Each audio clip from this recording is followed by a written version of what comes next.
All right, what's going on, guys? Welcome back to the channel. You already know who it is. Shout out to MICROMIKE, man. Man, good content over there.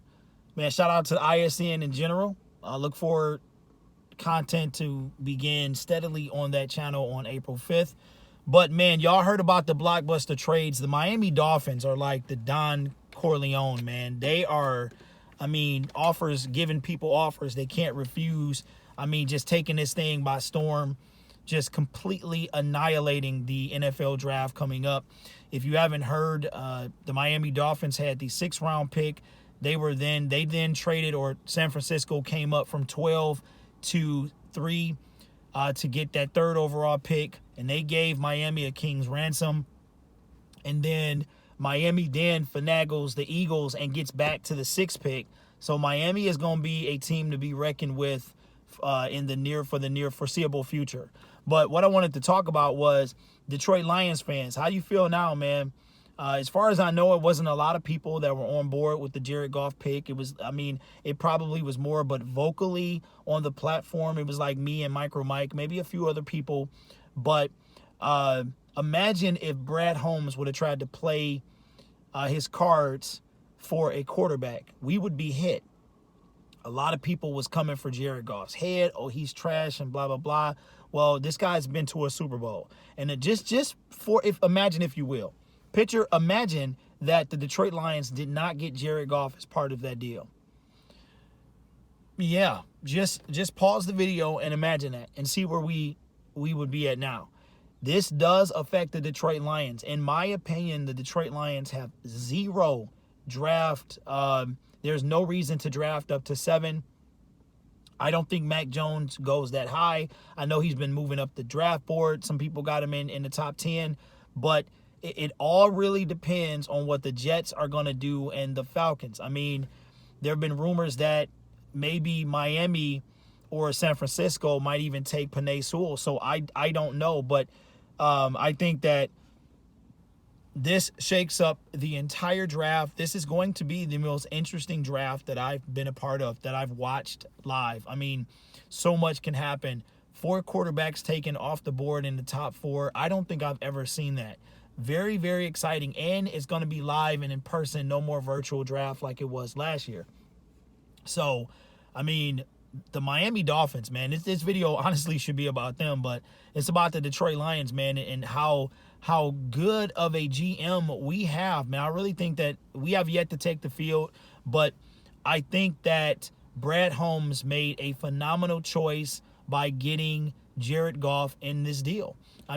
Some stuff came out yesterday about Sean McVay's and Jared Goff's relationship, and, Sean McVay just treating Jared Goff like a child and, talking down to him and in the locker room and all that stuff. And Sean McVay is not that old. He's I think he's low to mid 30s, but he's acting like a little brat, like a little child. Maybe his success being the youngest coach in the league, if I'm not mistaken, to do what he's done, and maybe he just got a big head. But, that's not my problem. He has a different quarterback, and my team has their quarterback. And now I'm worried that the Detroit Lions are going to stay at 7 because, honestly, I don't feel like they have any reason, that a team has any reason to come up and trade with them. If you look at the whole situation, you have the top 4 quarterbacks coming off the board, and then you have the Bengals. They might take a lineman, and then the Eagles now could possibly take it's not the Eagles, it is the Dolphins. So now the Dolphins can take a wide receiver, and that leaves us with linebacker or wide receiver. So I think that we could take a Devonta Smith or Micah Parsons, especially after the show he put on yesterday.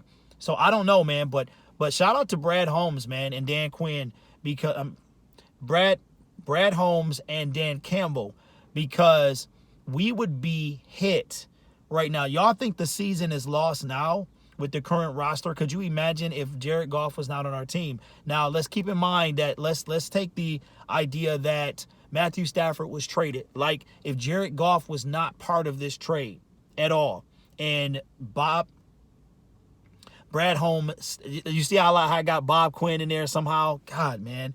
And Brad Holmes was able to pulled the trigger, but Jared Goff was not part of that. Could you imagine where our team would be? So I don't know, man. But you know what? Shout out to the Miami Dolphins for doing that thing, man. And they are going to be a team that's going to be reckoned with. The New England Patriots, they're going to have to look out, bro, because the Miami Dolphins, they want all the smoke. And they are about to come knocking people's doors in. And I hope that the Detroit Lions are that team. I mean, we're on pace. We've got 2 first-round picks next year.